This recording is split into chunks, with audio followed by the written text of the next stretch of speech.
इसी क्रम से चलते हैं। ये कौन है तो उनके बारे में कहते हैं, जय जय जय गिरिवर राज किशोरी, जय जय गिरिवर राज किशोरी, जय महेश मुख चंद्र चकोरी, जय महेश चंद्र चकोरी, जय गज बदन षडानन माता, जय गज बदन षडानन माता, जगत जननी मेरी द्युति गाता, जगत जननी मेरी दुख गाता। जय जय गिरिवर राज किशोरी, जय जय गिरिवर राज किशोरी, रोती हुई आई, कामम दहतु माम नाथ, ए नाथ मुझे ये जला रहा है। ये 5 बाणों थे, 5 बाण छोड़े हुए थे, वो ब्रह्मास्त्र था। ये ब्रह्मास्त्र मुझे जला रहा है, शायद मेरे बच्चे को जला न दे।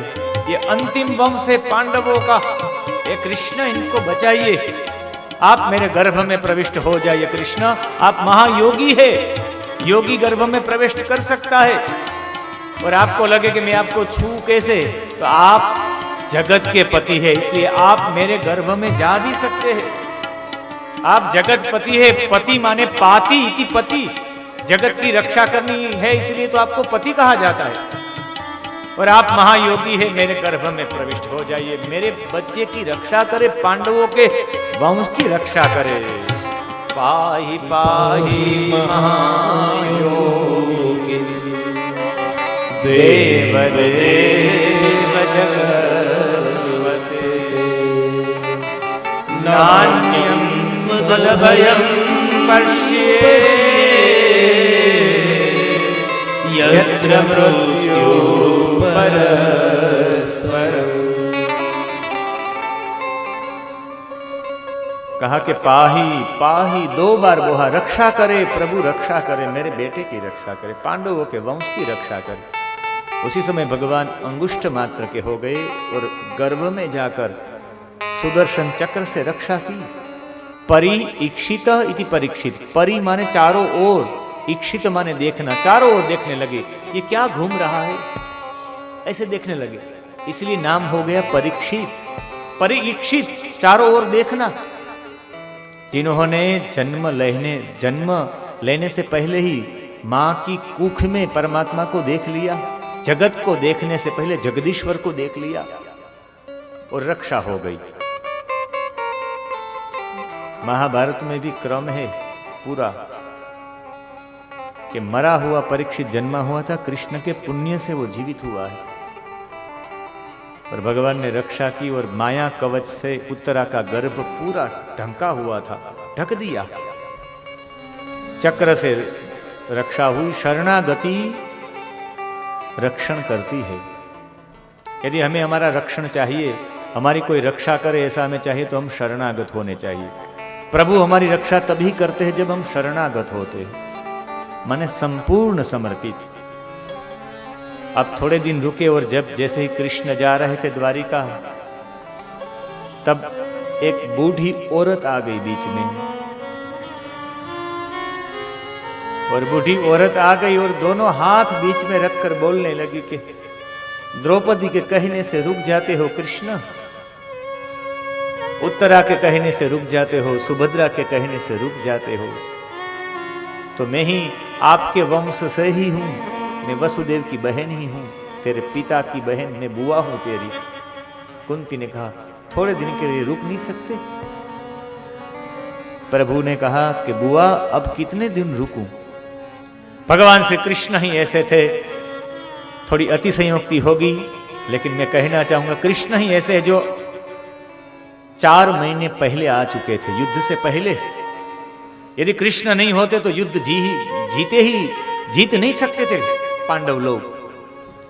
रात को घोड़े की सेवा की है, अश्वों की सेवा रात को करते थे।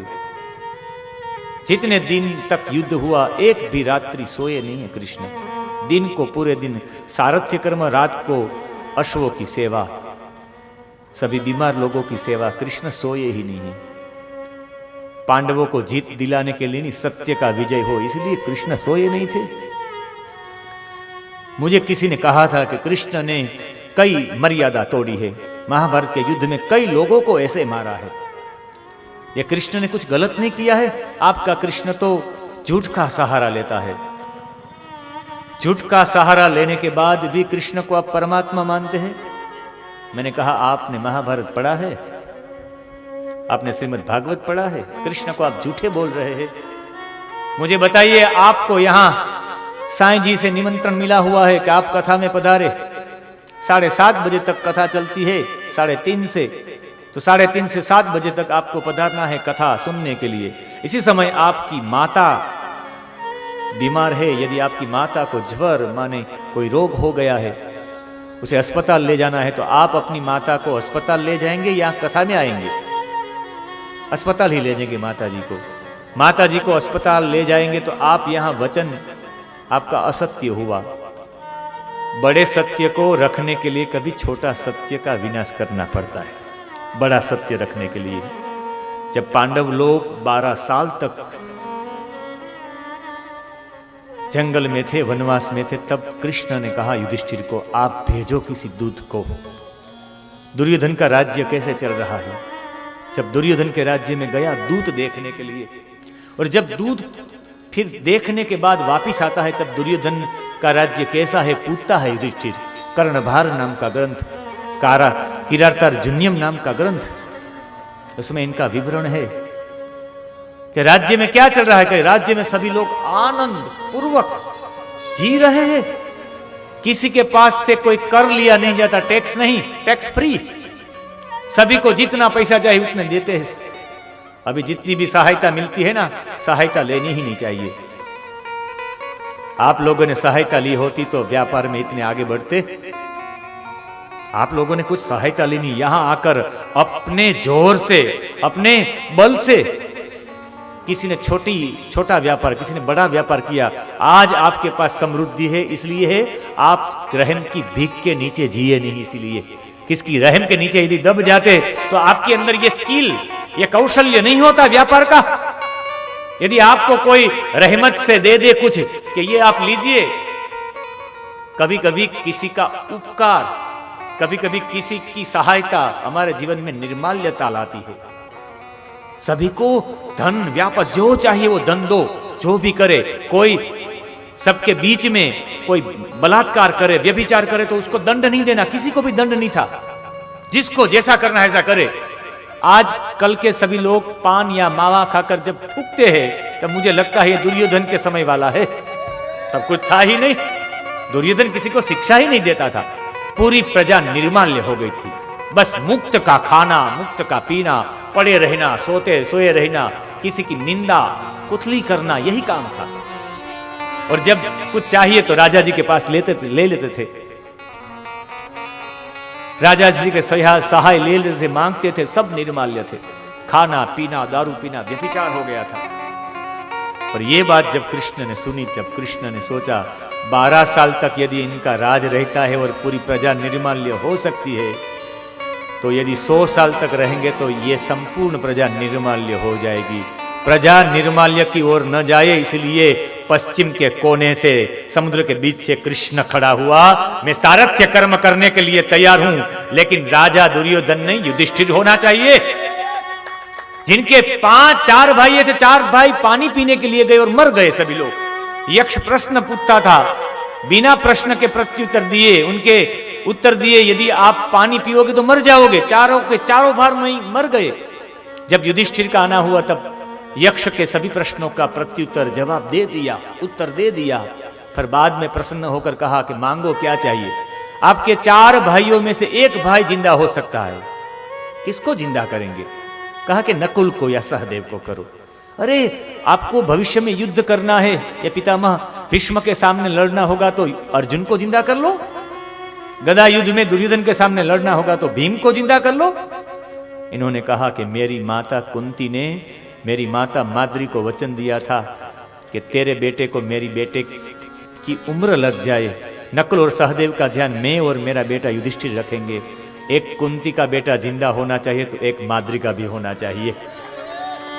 जो इतना न्याय प्रिय हो वो ही राजा के रूप में बैठे तो प्रजा सुखकारक जीवन जी सकती है, वो निर्माल्यता दूर हो जाती। कृष्ण ने शायद दुर्योधन को कपट पूर्वक, भीष्म पितामह को कपट पूर्वक, कर्ण को कपट पूर्वक, दुशासन को कपट पूर्वक यदि मारा नहीं होता और वो जिंदा होते और राज करते 100 साल तक तो हम सभी निर्माल्य होते। हम निर्माल्य नहीं है, इनका मतलब है कृष्ण थे इसलिए निर्माल्य नहीं है। Thanks for Krishna. कितनी कृतज्ञता अर्पण करें कृष्ण के प्रति। आज भी जितने फाकी खाने वाले हैं वो सब दुर्योधन के समय वाले हैं, 12 साल तक रहे इसलिए फाकी खा रहे। आज भी पीने वाले हैं दुर्योधन के समय वाले हैं। आज भी अपना मकान गिर जाता है, सरकार मुझे कुछ मदद करे, सरकार मदद करे, अपना मकान गिर जाता है और इसलिए अपनी कमाई करो, उससे जितना सहायता से जितना लोगे इतनी आपकी मनोवृत्ति। मैं तो कहता हूं आप किसी के घर पे जाइए, मैं आज तक किसी के घर पे जाऊं और बच्चा वहां खड़ा रहता है तो बच्चे के हाथ में कभी 1 रुपया नहीं देता। हमने चाय वहां नाश्ता किया तो हम बच्चे के हाथ में 100 रुपया देते। आप बोलिए मैं बच्चे को दे रहा हूं, लेकिन बच्चे ने आपके 100 रुपये, आपके 10 रुपये उनके जीवन की लाखों रुपये की वृत्ति को नाश कर देती है। अपने घर आने वाले अतिथि हमारे लिए देव है, हमें उसे समर्पित होना चाहिए। इसकी जगह वो खड़ा रहता है दरवाजे में, अभी जाएंगे कुछ दे के जाएंगे। ये मनोवृत्ति, देने की मनोवृत्ति नाश हो गई है। कृष्ण इसलिए खड़े हुए, अन्याय से किसी को मारा इसलिए नहीं, बैठना चाहिए। राजा ही युधिष्ठिर ही होना चाहिए, युधिष्ठिर नहीं होता तो हम सब लोग नहीं होते। इसलिए भगवान श्री कृष्ण, मां ने कहा, कुंती माता ने, कुंती बुआ ने कहा कि कृष्ण मेरे लाल थोड़े दिन के लिए तो रुक जाओ। कहा कि बुआ अब रुक कर क्या कर, नहीं रुक जाना है। पर बूढ़ी अम्मा ने, बूढ़ी बुआ ने दोनों पैर पकड़ लिए, रोते हुए बोली कि मैं आपको पहचान गई हूं, आप मेरे भाई के लड़के नहीं हैं। हर बार हंसकर चले जाते हैं, जैसे नटो नाट्य धरो यथा, जैसे नाटक में कोई रंगमंच में कोई अभिनेता होता है ऐसा रूप धारण कर लेता है, हम पहचान नहीं पाते कि ये है। यहां राजकोट में तो मुझे मालूम नहीं, लेकिन हमारे गांवों में होता है ऐसा। कान गोपी, कान गोपी की एक मंडली होती है, एक नाटक होता है। गांव के लड़के ही उसमें गोपी बनते हैं, गांव के लड़के ही उसमें कान बनते हैं, कृष्ण बनते हैं। पहचान नहीं पाते कि ये इनका लड़का है। गोपी माने स्त्री जैसा ही वेश, स्पेशलिस्ट है इनके ये कृष्ण गोपी के प्रश्न स्पेशलिस्ट। आप पहचान नहीं पाएंगे कि इनका बेटा ही गोपी बना हुआ है। ये तो यहां आपके बीच में हमारा प्रथम प्रयास था कि हम भी, हमारे बीच में भी हम झांकी रखते हैं। आपके बीच में आपके ही लड़के को तैयार कर कर रखा जाएगा तो आप पहचान नहीं पाएंगे, ले मेरा बेटा है, मालूम ही नहीं होगा। इतना आप ऐसे नट है, हर बार मुस्कुरा के चले जाते हैं और हम समझने लगते हैं कि ये हमारा भाई का बेटा है, हम समझ गए हैं। आप हमारे भाई के बेटे नहीं, आप पुरुषोत्तम है, आप परब्रह्म परमात्मा है। आज मैं मांगना चाहती हूं 3 वरदान, 3 वरदान मांगे हैं। सबसे पहला वरदान तो ये मांगा है, विपद संतु न शश्वत, मुझे विपत्ति दे दीजिए, मुझे मुश्किल ही दे दीजिए। मुश्किल होती है तभी भगवत स्मरण होता है, सुख में कहां स्मरण करते हैं। आपके घर गाड़ी बंगला हो तो खा पीकर सो जाते हैं, लगाओ लगाओ सीरियल लगाओ देखते हैं, और जब दुखी होते हैं तो जय झूलेलाल जय झूलेलाल, वाहे गुरु वाहे गुरु, सतनाम वाहे गुरु हो जाता है मुश्किल में। इसलिए विपत्ति होती है तो भगवत स्मरण होता है, भगवत स्मरण होता है। इसलिए मुझे विपत्ति चाहिए ऐसा नहीं, मेरे जीवन में भगवत स्मरण रहे, विपत्ति ही नहीं। विपत्ति से ज्यादा भगवत स्मरण होता है, इसीलिए विपत्ति मांगी।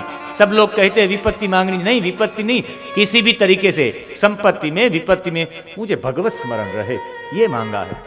दूसरा मांगा है हमारे जीवन में 4 वस्तु हमें प्राप्त न हो। जन्मेश्वरीय सुत श्री भी रेद माद मद पुमान।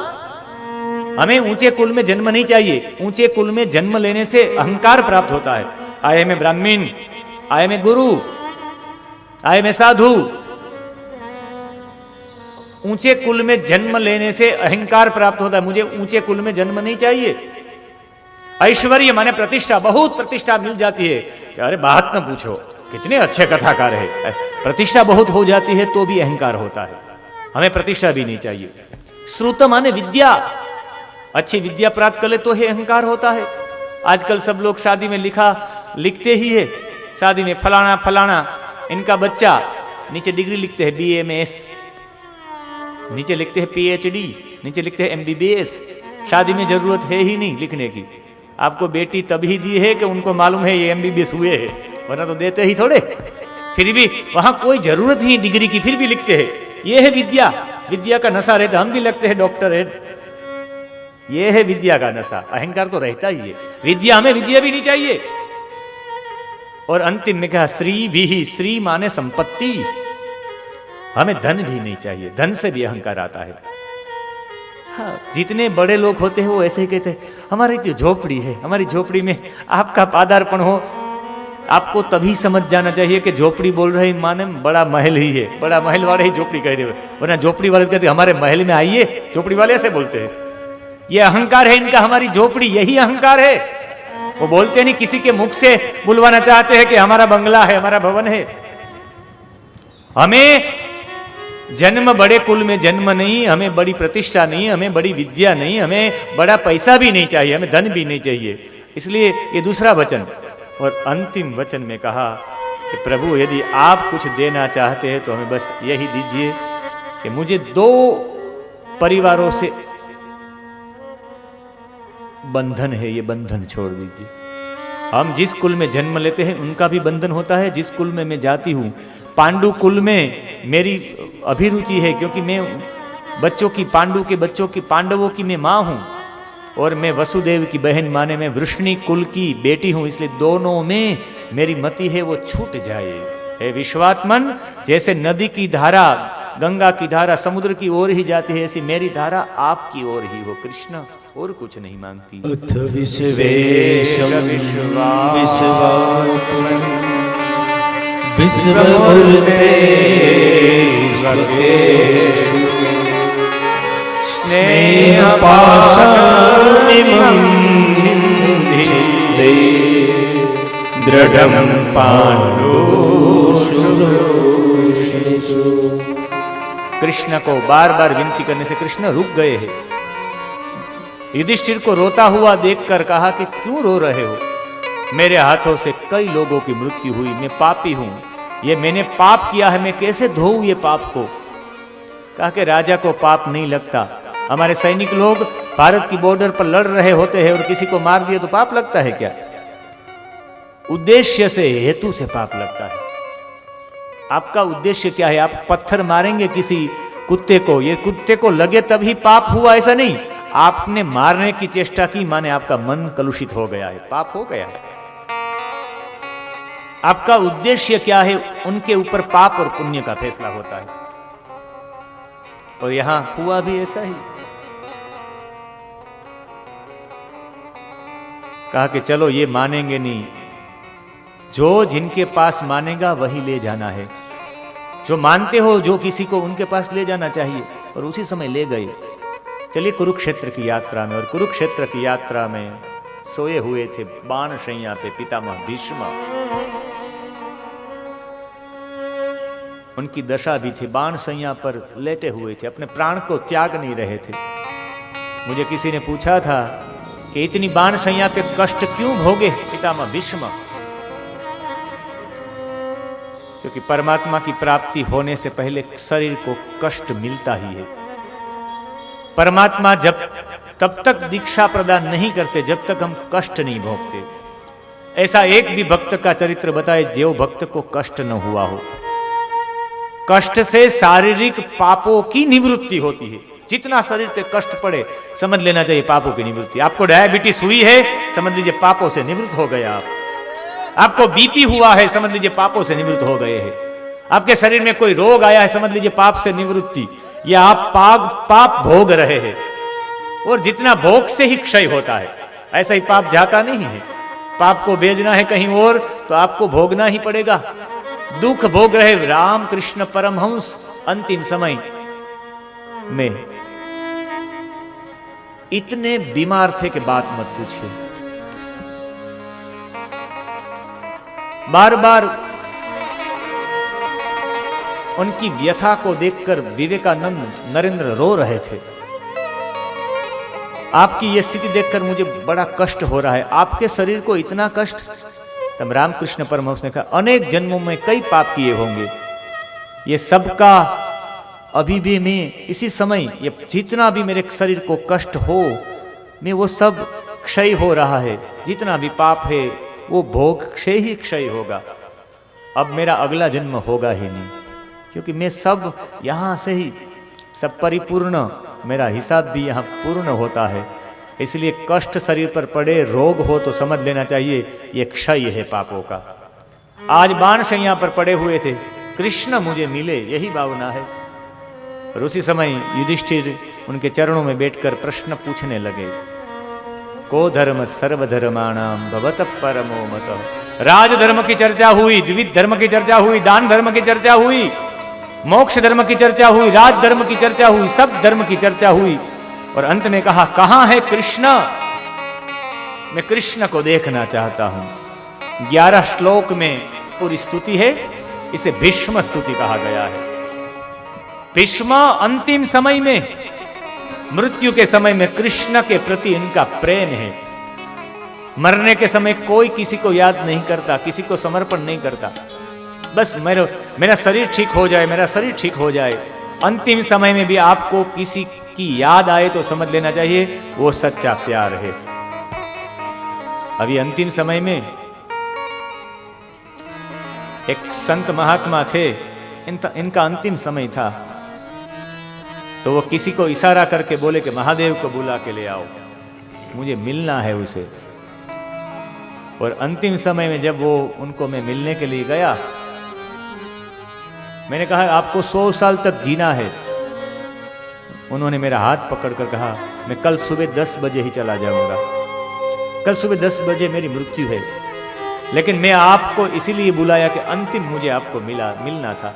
आपकी देवी भागवत सुनकर मैं आपसे प्यार करने लगा हूं। बड़े संत थे, बुजुर्ग संत थे, 80-85 साल की उम्र थी। और वो संत, मैं संत इसलिए कर रहा हूं, उनका पूरा जीवन उन्हें भगवती के चरणों में समर्पित कर दिया उन्होंने। भगवती भगवती भगवती और कुछ नहीं। और रात को 10-12 फोन किए कि आपको आना है कि नहीं, मैं मर जाऊंगा, बाद में आओगे तुम?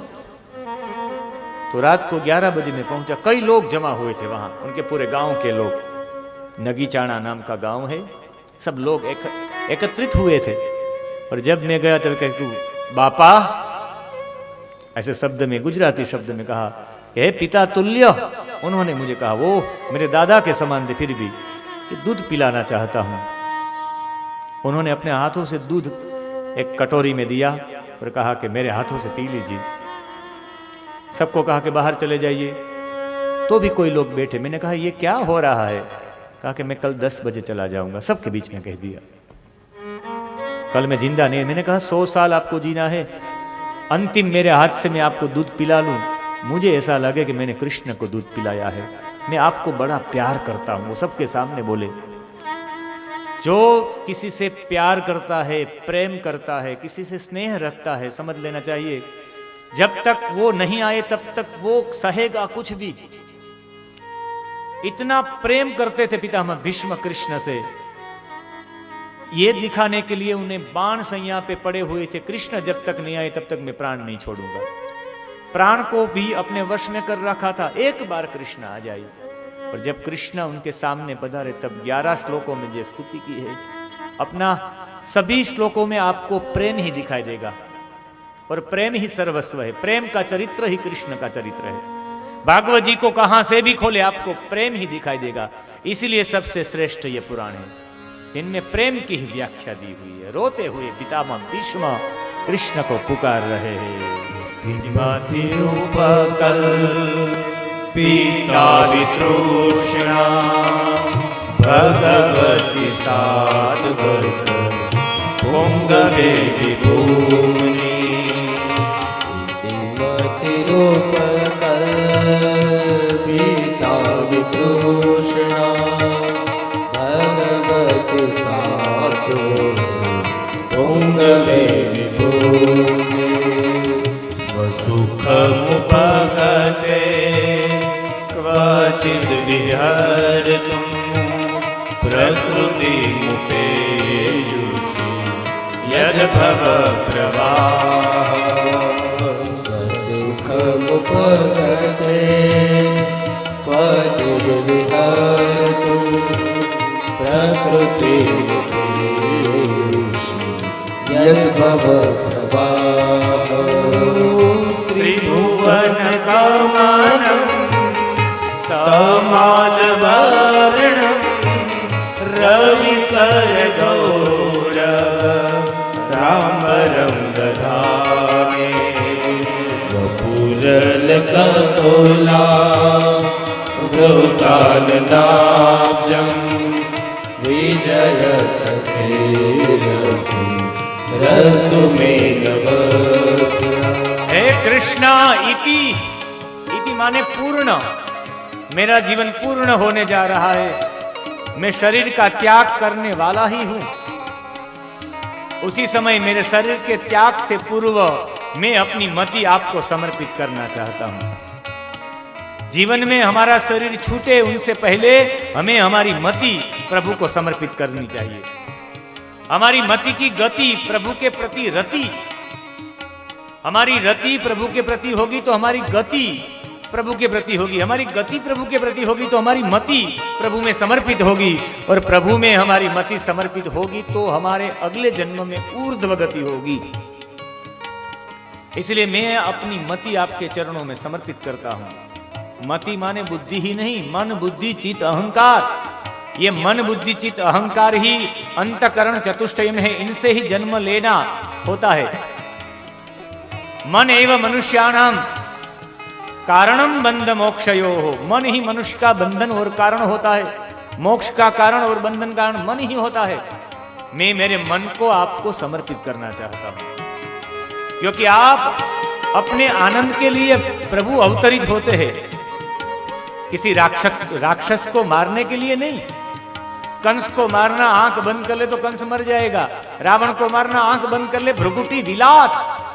आंख खोलकर बंद करे तो यहां किसी की भी मृत्यु हो सकती है। लेकिन आप पधारते हैं कृष्ण स्वसुखम उपगते, अपने आनंद के लिए। क्वचित विहर्तुम, क्या रे कभी कभी चक्कर लगाने के लिए आप आते हो। प्रकृतिम उपेयुषि, तभी आप प्रकृति का आश्रय लेते हो। यद भव प्रवाह, ये संसार को चलाने के लिए आप भी प्रकृति का आश्रय करते हो। जो प्रकृति आपसे आज्ञा चाहती है, आप ये भव, ये संसार को चलाने के लिए आप भी प्रकृति के वश हो जाते हैं, प्रकृति में वश। इनका मतलब है यदि संसार चलाना है तो प्रकृति के वश में होना चाहिए। हम भी अपनी प्रकृति के वश में रहे। संसार चलाना है तो प्रकृति माने अपनी पत्नी, इनके साथ अपना जीवन भी तालमेल युक्त होना चाहिए। इसलिए आप प्रकृति के अंतर्गत, आप प्रकृति के आवेश में आकर, आप प्रकृति के अंडर में रहकर, उनके आश्रय में रहकर आप ये संसार चलाते हैं। और आप कैसे हैं? त्रिभुवन कमनम, आप जैसा कोई सुंदर है ही नहीं। जब आप रथ लेकर आते हैं प्रभु, तब आपने जैसे हम सबको देखा था, उसी समय हमारे प्राण निकल गए थे। मुझे तो आपका वही दृश्य आपके सामने दिखाई रहा। आपके हाथ में, आपके बाएं हाथ में रास है, आपके दाहिने हाथ में चाबुक है, और आप घोड़ों को लेकर घोड़ा चलाते हुए सेनयोर उभयोर मध्य रथम स्थापयमेच्युत, हे अच्युत, मेरे रथ को दोनों पक्षों के बीच में, दोनों सैनिकों के बीच में दोनों सैन्य के बीच में रखा जाए। पर कृष्ण ने जैसे ही रखे, दोनों के बीच में वही रथ और अर्जुन को, वो घोड़े को, उसी समय आपके देखने से हमारी आयु उसी समय आपने हर ली थी। हमें तो प्रभु वही याद आ रहा है। आज मैं आपके चरणों में 4 चीजें समर्पित करता हूं। सम अधिगतोस्मि विदूत भेद मोह, कृष्णम एवं भगवती मनो वाग दृष्टि वृत्ति भी। प्रभु मेरा मन आपको समर्पित कर रहा हूं, मेरी वाणी आपको समर्पित कर रहा हूं, मेरी दृष्टि आपको समर्पित कर रहा हूं, मेरी वृत्ति भी आपको समर्पित कर रहा हूं। संपूर्ण शरणागत भाव। प्रभु आप मुझे मारने के लिए दौड़े, तब भी मैं आपके सामने ऐसे खड़ा था। आप एक पहिया उठाकर रथ का मेरे सामने दौड़े, तब मैंने अपना शस्त्र छोड़ दिया था कि आप मार दीजिए। आपने प्रतिज्ञा की थी मैं शस्त्र धारण नहीं करूंगा। मैंने भी प्रतिज्ञा की थी कि आपके हाथ में शस्त्र धारण करवाऊंगा ही। मेरी प्रतिज्ञा रखने के लिए आपने अपनी प्रतिज्ञा तोड़ दी। प्रभु आपसे भला दयालु कौन हो सकता है। बस ये मिट्टी से, जो मिट्टी की मैंने सदा रक्षा की है, हस्तिनापुर की गद्दी के लिए मैंने अपना जीवन न्योछावर किया है, अंतिम समय में वही मिट्टी मेरे आज्ञा चक्र पे लगा दीजिए। मुझे दीक्षा दे दीजिए, मैं आपका हो जाऊं। आपकी कृपा बिना मैं आपका हो नहीं सकता। मैं कितना भी प्रयत्न करूं, ये 11 श्लोक आपको समर्पित करूं, मैं आपको मेरी मति समर्पित करूं, जब तक आपकी कृपा नहीं होगी तब तक मैं आपका हो नहीं सकता। इसलिए आपका बनाने के लिए मुझे दीक्षा दे दीजिए, तिलक कर दीजिए। और तब तिलक करके दीक्षा दी और हरि ओम शब्द बोलते ही हरिओम का गुंजन होने लगा और वही तेज कृष्ण में समाहित हो गया। और ऐसे ही कृष्ण सीधे पहुंचे द्वारिका, और द्वारिका में कृष्ण का स्वागत हुआ। यहां परीक्षित का जन्म हुआ। सभी उन हाथ देखकर, जन्म पत्रिका देखकर उनका भविष्य कथन हुआ। कहा कि ब्राह्मण के श्राप से इनको तक्षक नाक का दंश होगा और इनकी मृत्यु होगी। युधिष्ठिर बड़े दुखी हुए। हमने ब्राह्मणों की सेवा की और ब्राह्मण इसे कोई श्राप देगा। कहा कि चिंता मत करे, आपको, आपके बेटे को, आपके ये वंशज को ऐसे गुरु प्राप्त होंगे जो मुक्ति के पास ले जाएंगे, मुक्त कर देंगे उन्हें। ऐसे मुक्त संग पुरुष का संगम होगा। और बाद में तो कई साल के बाद कृष्ण को मिलने के लिए अर्जुन गए हैं, लेकिन अर्जुन फिर वापिस आए तो मालूम हुआ कि कृष्ण प्रभास क्षेत्र से अंतर्ध्यान हो चुके हैं। और अर्जुन जब आया तब कई लोगों ने, वनवासियों ने उसे लूट लिया। वही गांडीव था, वही धनुष्य था, किसी को बचा नहीं सका। कृष्ण की रानियों को लेकर आ रहा था, तब रोते हुए कहा कि कृष्ण ही हमारे लिए सर्वस्व है। अब कृष्ण है नहीं तो हम भी नहीं रहेंगे। परीक्षित को राज तिलक करने के बाद वहीं से चले गए। सब हिमालय में एक के बाद एक सभी ने अपना शरीर को छोड़ दिया। अंतिम में युधिष्ठिर ही स्वर्ग में जीते जी गए कुत्ते के साथ। कहा कुत्ता नहीं आ सकता, कहा कि तो मैं भी नहीं आऊंगा। जो साथ चलता है उनका साथ कभी छोड़ना नहीं चाहिए। यहां तक मेरे भाई, मेरी पत्नी ने साथ नहीं निभाया, कुत्ते ने साथ निभाया, कुत्ता तो साथ आएगा ही। वो प्रभु ही थे। प्रभु प्रसन्न हुए कि आपकी सत्य निष्ठा बड़ी कायम रहे, इसी भाव के साथ आप चलिए। और युधिष्ठिर चले गए। परीक्षित ने पूरा जो राज्य था, पूरे राज्य को जीतने के लिए वो चारों ओर दौड़े, दिग्विजय करने के लिए निकले। केतुमाल, उत्तर कुरु, किम पुरुष, भारत खंड सब जीत लिए। और कुरु जांगल के प्रदेश में जहां जहां जाता था वहीं कृष्ण और अर्जुन की जय जयकार सुनता था। मेरे पूर्वज इतने महान थे। सरस्वती नदी के तट पर, पूर्व वाहिनी सरस्वती नदी का तट, आज जिसे माना जाता है हरियाणा के पास सरस्वती नदी के किनारे एक बैल था जिनके 3 पैर काटे हुए थे। एक गाय थी जो रो रही थी। एक काला पुरुष हाथ में दंड लेकर उसे मार रहा था। मलमूत्र का त्याग करता था वो बैल। वो बैल साक्षात धर्म था और गाय थी वो पृथ्वी थी। और जब काल पुरुष का प्रहार होता है तो सबसे पहले धर्म के ऊपर प्रहार होता है। और धर्म के ऊपर प्रहार, कलयुग का सबसे बड़ा प्रहार धर्म के ऊपर हुआ था। धर्म के 3 पैर काट दिए कली ने। आज हमें बताइए कि 4 पैर है, 4 पाद के ऊपर हमारा धर्म टिका हुआ है। उसमें सत्य, पवित्रता, दया और तप है। आज बताइए तप कौन कर सकता है? 3 घंटे बैठ नहीं सकते, तप की तो बात ही क्या करें। 2-3 बार पैर आगे बढ़े ऐसे करना पड़ता है, तप नहीं हो पाता। कली के प्रवेश मात्र से कली ने सबसे पहले तप को तोड़ डाला है, कोई तपस्वी हो ही नहीं सके। दूसरा जो पैर था वो था पवित्रता। आज पवित्रता किसमें है? स्वच्छता सब रखेंगे, पवित्रता नहीं रख पाएंगे। पूज्य ब्रह्मलीन डोंगरे जी महाराज कहते थे, अपने फ्रिज में अंडे और दारू हो तो समझ लेना चाहिए वो फ्रिज स्वच्छ है लेकिन पवित्र नहीं है। और अपने फ्रीजर में, अपने फ्रिज में ऐसे देखा जाए तो जैसा तैसा, जैसे कुछ भी पड़ा हो, गंदा पड़ा हो तो वो चलेगा, लेकिन उसमें दारू और मांस मटन होना नहीं चाहिए, वो अपवित्र कहलाता है। पवित्रता आंतरिक है और स्वच्छता बाह्य है। पवित्रता उसे कहते हैं कि किसी को मन से भी किसी के बारे में बुरा न सोचे, वो पवित्रता है। कर सकते हैं ऐसा?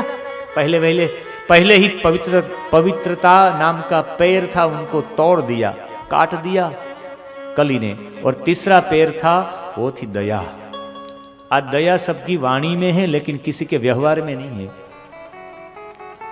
किसी का अकस्मात हो गया हो, किसी की एक्सीडेंट हो गया हो तो उसी समय हम तो अपना काम कर, कितना लगा होगा, लेकिन आपको हुआ कि उनको उठाकर अपनी गाड़ी में बिठाकर अस्पताल पहुंचा। दया वाणी में है, व्यवहार में नहीं है। कली ने ये पैर भी काट दिया, अब एक ही पैर रहा सत्यम। कोई है राज्य दुर्ग नगर में, राजकोट में कोई ऐसा सत्यवादी है जिससे राजकोट टिका हुआ है? कोई जति सती है? कोई ऐसे सत्यवान व्यक्ति है राजकोट में जिससे राजकोट टिका हुआ है? जिस गांव से सत्यवादी व्यक्ति चला जाता है वो गांव सर्वनाश हो जाता है, गांव का, उस देश का सर्वनाश हो जाता है। आज भी सत्यवादी होंगे बांग्लादेश में, वरना बांग्लादेश का भी पूर्ण होता, बांग्लादेश का भी सर्वनाश हो जाता। एक ही पैर पर रहे हैं, वो धर्म सत्य पर आज भी कायम रहा है। वो गाय पृथ्वी रोने लगी, तब कहा कि निकल जाओ मेरे राज्य से, कली को कहा। कली दौड़ता हुआ पैरों में गिर गया, हाथों में तलवार थी, तलवार से तेरा मस्तक काट दूं।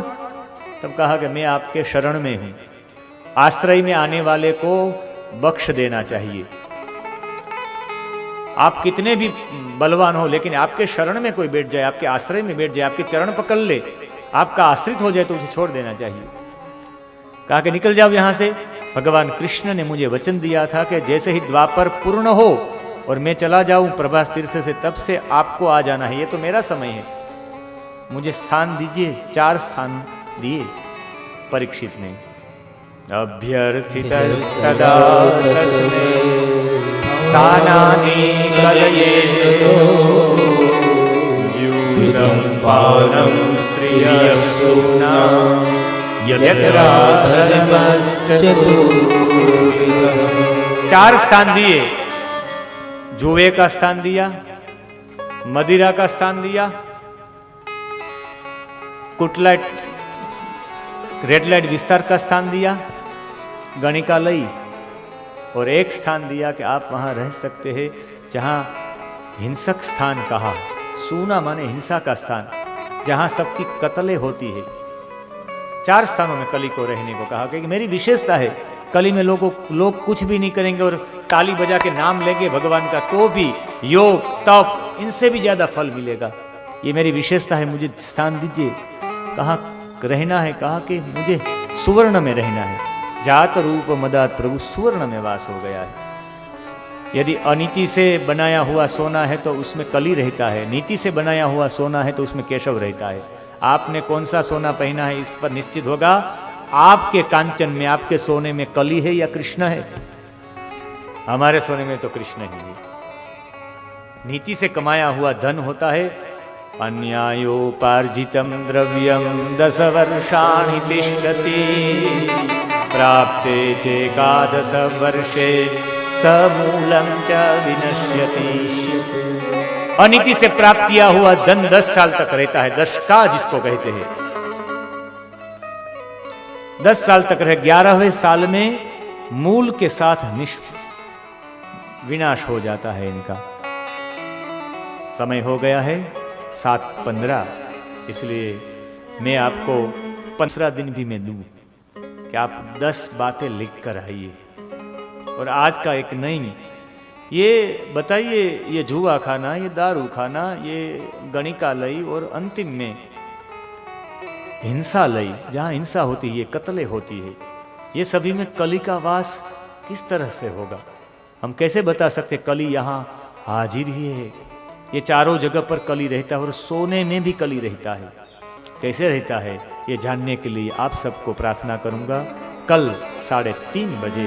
यदि आपको जानना है, पूरी रात आप सोचा करें, विचार करते रहिए, इसलिए आपका मन भी प्रभु में लगा रहेगा। पितामह भीष्म की तरह आपकी मति भी कृष्ण की रति में रहे, और कृष्ण की रति में रहे माने रति माने प्रेम में रहे, तो आपकी गति भी ऊर्ध्व हो। यही भावना के साथ कुछ क्षणों के लिए भगवत नाम और आज के कथा सत्र को यहाँ विराम की ओर ले जा रहे हैं। और पूज्य चरण के आशीर्वचन भी बाद में हो, उनकी भी कोई सूचना हो, आदेश हो तो हम सब ग्रहण करेंगे। आज का कथा सत्र यहाँ पे कृष्ण जी के चरणों में समर्पित करते हुए कुछ क्षणों के लिए भगवत नाम। वाहे गुरु वाहे गुरु वाहे गुरु वाहे गुरु वाहे गुरु वाहे गुरु वाहे गुरु वाहे गुरु वाहे गुरु वाहे गुरु वाहे गुरु वाहे गुरु वाहे गुरु वाहे गुरु वाहे गुरु वाहे वाहे गुरु वाहे गुरु वाहे गुरु वाहे गुरु वाहे गुरु वाहे गुरु सतनाम सतनाम वाहे गुरु वाहे सतनाम सतनाम वाहे गुरु वाहे गुरु सतनाम सतनाम वाहे गुरु वाहे सतनाम सतनाम वाहे गुरु वाहे गुरु वाहे गुरु वाहे गुरु वाहे गुरु वाहे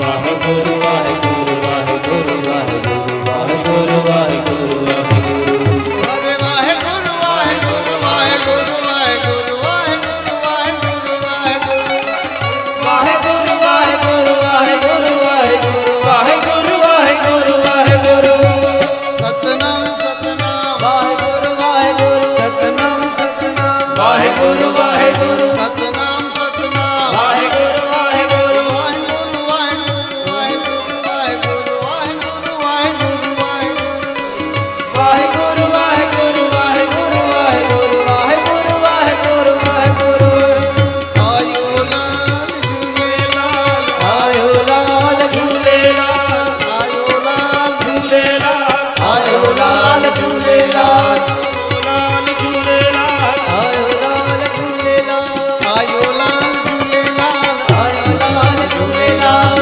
आयो लाल झूलेलाल आयो लाल झूलेलाल श्री कृष्ण शरणम मम, श्री कृष्ण शरणम मम, श्री कृष्ण शरणं नमः श्री कृष्ण शरणं नमः श्री कृष्ण शरणम मम, श्री कृष्ण शरणं नमः श्री कृष्ण शरणं मम श्री कृष्ण शरणं मम श्री कृष्ण शरणं नमः श्री कृष्ण शरणं नमः श्री कृष्ण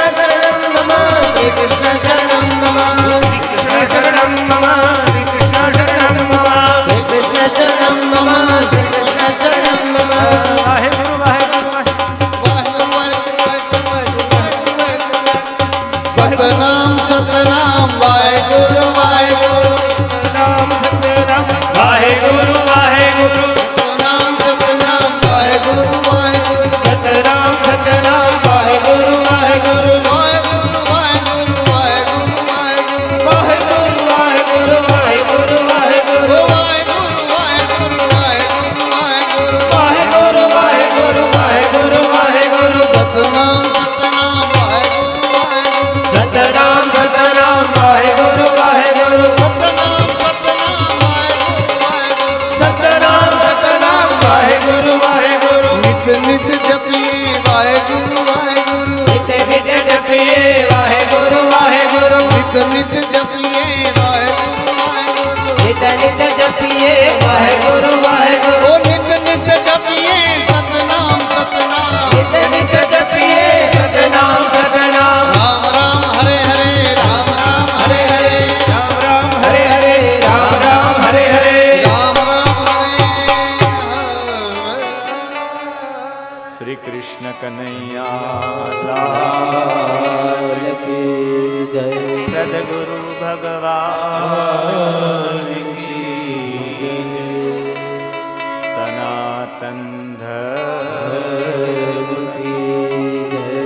सतनाम वाहेगुरु। नाम सदा सतनाम। आज हमारा सद्भाग्य है, हमारे बीच में उल्लासनगर से स्थित रंगीराम दरबार के वर्तमान गादी साईं जयप्रकाश जी महाराज उपस्थित थे और भगवत कृपा से संत महावृंद इस कथा में आते रहे, ऐसा निवेदन करते हैं। आज हमारे बीच में हमारे वर्तमान गुरु गादी के श्री सुखदेव लाल साईं विराजमान है। मैं उनसे निवेदन करता हूँ वो अपना भाव, अपना प्रेम आप सब में प्रकट करे। श्री सुखदेव लाल साईं। आयल सर्व साध संगत, तव्हां ॾाढे प्रेम सां अॼु सभिनी ॾाढी सुठी हाज़िरी ॾिनी आहे। सो संतनि जे दर तां सदाईं आसीस तव्हांखे मिलंदी रहंदी। ऐं ॿियो त हाणे जो प्रोग्राम उहो तव्हांखे विनू भाई ॿुधाईंदा। अॼु 2 प्रोग्राम आहिनि। पहिरां त उल्हासनगर जा गादी नशीन साईं वसणगोट दरबार जा साईं कालीराम साहिब जन उहे बि आयल आहिनि। ऐं ॿियो कल्ह वारा जेके कलाकार हुआ उदयराज, उन्हनि जो बि प्रोग्राम आहे। सो उन्हनि जे टाइम टेबल जी विचूर तव्हांखे विनोद भाई ॾींदा। कल्याराम साहब की जन्म उत्सव वारे शहनशाह बाबा साईं वासुदेव लाल साहिब की जय। बाबा साईं जुक्ताराम साहिब की जय। सर्व संतन महात्माउनि की जय। सभिनी खे निमाणी हिकिड़ी वेनती आहे त जीअं त ही कथा जो अॼु ॿियो ॾींहुं, हीअ कथा जो हिते समाप्ति थी आहे 2 ॾींहं जी। हिन खां पोइ जो प्रोग्राम आहे, जेके झांसी जा कलाकार आयल आहिनि, उदयराज तमामु सुरीला उन्हनि जा प्रोग्राम आहिनि। राति बि जिन प्रोग्राम ॾिठो उनखे ॾाढो मज़ो आयो। उहे पुछनि पिया अॼु भई हिननि जो प्रोग्राम वरी सुभाणे केॾी महिल आहे। उन्हनि सां गॾु साईं वसणशाह दरबार साहिबु वर्तमान गादीपति साईं कालीराम साहिब जन, उहे बि ॾाढी सुठी मौज मचाईंदा आहिनि। पर उहे साईं वसणशाह गदी जा मालिक बि आहिनि हिन वक़्तु। उहे बि असांजे विच में आया आहिनि। राति जो उन्हनि जो बि प्रोग्राम आहे त सभिनी खे इहा ॼाण हुजे। 8 खां 10 उदयराज जो प्रोग्राम आहे दरबार साहिब जे 2nd फ्लोर ते। ऐं तंहिंखां पोइ साईं कालीराम साहिब जन जो बि प्रोग्राम। उन्हनि जेसिताईं पंहिंजी मौज कई। ऐं तव्हां बि प्रेम सां अचो। ही मौक़ा तमामु घटि मिलंदा आहिनि, अहिड़ा मौक़ा, छो जो घणे टाइम खां अहिड़ा वॾा मेला न थिया आहिनि। साईं जन उहा शुरूआत कई कि भई हाणे कोरोना हलियो वियो आहे भई। सच में उनजा वचन बि थिया। पोइ त वॾे डॉक्टर बि चयो त सचपच उहे संतनि जे मुख जा वचन कीअं खाली वेंदा। त सभिनी खे इहा निमाणी वेनती आहे त संत आहिनि साईं कालीराम साहिब जन, उन्हनि जो बि दर्शन बि कयो ऐं उन्हनि जो सत्संग जो आनंद बि वठो। जेके कलाकार आया आहिनि उन्हनि जो बि आनंद वठो। ॿिया बि हिकिड़ा कलाकार उहे बि 15, 16 उन्हनि जो बि प्रोग्राम आहे। दिव्यांश बालाजी तमामु सुरीला ऐं सुठा कथा कलाकार आहिनि उहे, उन्हनि जो बि तव्हां आनंद वठिजो। ऐं हाणे जेका बि संगत आई आहे, दरबार साहिब जे 1st फ्लोर ते लंगर प्रसाद रखियल आहे। બહારથી આવેલા મહેમાનોને મંદિરમાં પ્રસાદી, મંદિરના ઉપર 1st ફ્લોર ઉપર પ્રસાદી રાખેલી છે। કથાની સમાપ્તિ પછીની લંગર પ્રસાદી રાખેલી છે। કોઈ પણ બધાને નિમાણી વિનંતી છે કે કોઈ પણ એમને પ્રસાદ લીધા વગર ના જાય। ગુરુનું લંગર છે, ગુરુની પ્રસાદી છે, કોઈ પણ એમ ના જાય। અમારા ગુરુજી જેમના જન્મોત્સવ નિમિત્તે આ પ્રોગ્રામ ચાલી રહ્યું છે, એમનું એક જ વસ્તુ હતું કે કોઈ પણ અમારા દ્વારેથી ખાલી ના જાય, કાંઈક પણ પ્રસાદી લઈ જાય। એમને બાળકોને પણ પ્રસાદી આપતા એવા અમારા સદગુરુદેવ હતા। તો પ્રસાદી વગર ક્યારેય કોઈને જવા ના દેતા। ગમે ત્યારે કોઈ પણ આવે, નાના બાળક આવે તો બી એને પ્રસાદી આપતા। ગુરુજીની રહેણી કહેણી બધાને ખબર છે। એકદમ નિમાણી મૂર્તિ હતા। બધા સાથે હાથ જોડવાની વાટ હતી। બધામાં પ્રભુનું જોતા કે બધામાં ઈશ્વર છે। તો એમના વિશે મારે શું કહેવું, અને જેટલું કંઈ એટલું ઓછું છે। પણ બધાનો સાથ સહકાર જે મળી રહ્યો છે એ બદલ બધાનો ખૂબ ખૂબ આભાર। આ મંદિર વતી. તો બધાને નિમાણી વિનંતી છે, આ ફરી એક વખત સભાઈ લંગર પ્રસાદ બધાય પ્રસાદી ઉપર મંદિરના ફર્સ્ટ ફ્લોર ઉપર પ્રસાદી સભાઈ લઈને જાજો બધાય. બોલ ગુરુ નાનક દેવ કી જય, સર્વ સંતન મહાત્માઓન કી જય, શ્રી કૃષ્ણ કનૈયા લાલ કી જય.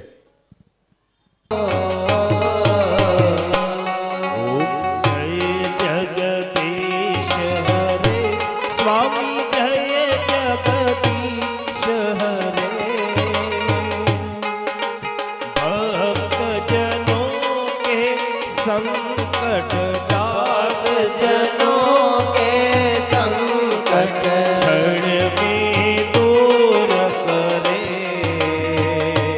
ओम जय जगदीश हरे। जो ध्यावे फल पावे दुख विन से मन का। स्वामी दुख विन से मन का। सुख संपत्ति घर आवे। सुख संपत्ति घर आवे। कष्ट मिटे तन का। ओम जय जगदीश हरे। मात पिता तुम मेरे शरण ग्रहो किसकी। स्वामी शरण गहो मैं किसकी। तुम बिना और न दूजा।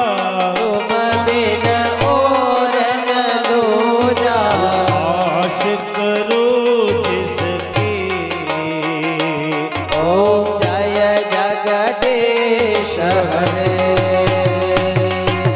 तुम पूर्ण परमात्मा तुम अंतर्यामी। स्वामी तुम अंतर्यामी।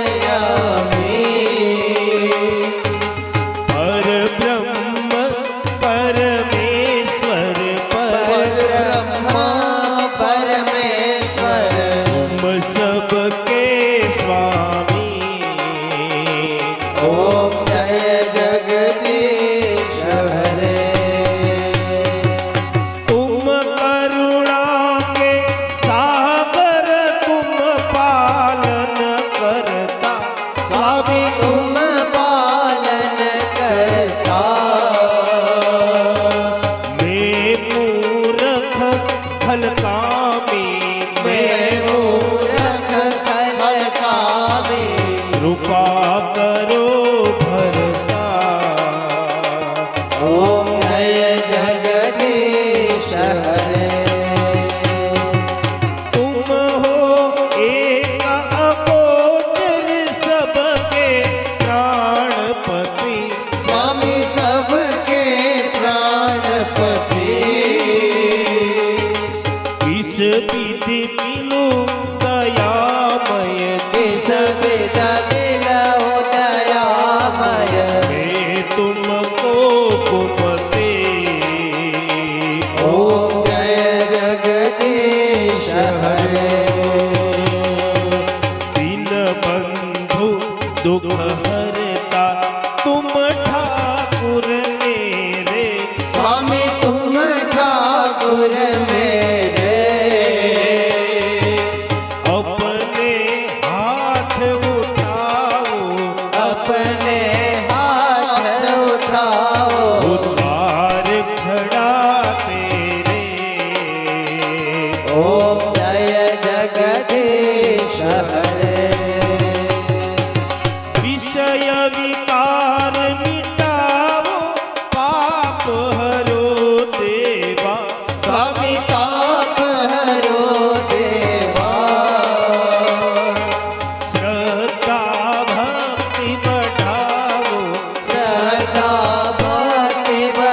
नारायणी नमोस्तुते नारायणे नमोस्तुते नारायणी नमोस्तुते नारायणे नमोस्तुते नारायणी नमोस्तुते हरि ओम। पुष्पे ही हस्ते देवताभिवंदनम जलेन प्रदक्षिणीकृत्य आत्मरक्षणार्थम आत्माभिवंदनम हस्तो प्रक्षाल्य। आज हमारे बीच में लीलाराम भाई पोपटाणी उपस्थित है। व्यासपीठ की ओर से हृदय से इनका स्वागत करते हैं और श्री लीलाराम भाई पोपटाणी समस्त ओल्ड सिंधी समाज राजकोट की ओर से उनके प्रमुख श्री प्रथम श्री गुरुदेव सुखदेव लाल साईं को शाल उठाकर सम्मानित करेंगे। उनके बाद वक्ता श्री डॉक्टर महादेव प्रसाद मेहता जी को शाल उठाकर अपना स्नेह अर्पण करेंगे। हम करतल नाद से इनका स्वागत करते हैं।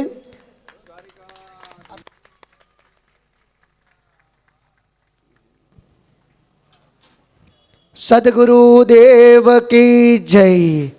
सतनाम वाहेगुरु।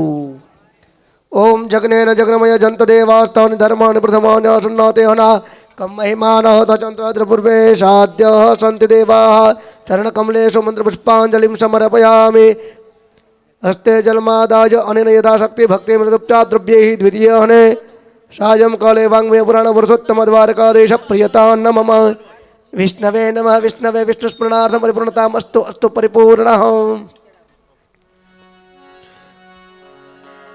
अपने हाथ में श्री गुरुदेव सुखदेव लाल सिंह श्रीफल लेकर प्रदक्षिणा करेंगे उनके साथ। जय जय हो गुरुदेव तुम्हारे जय जय हो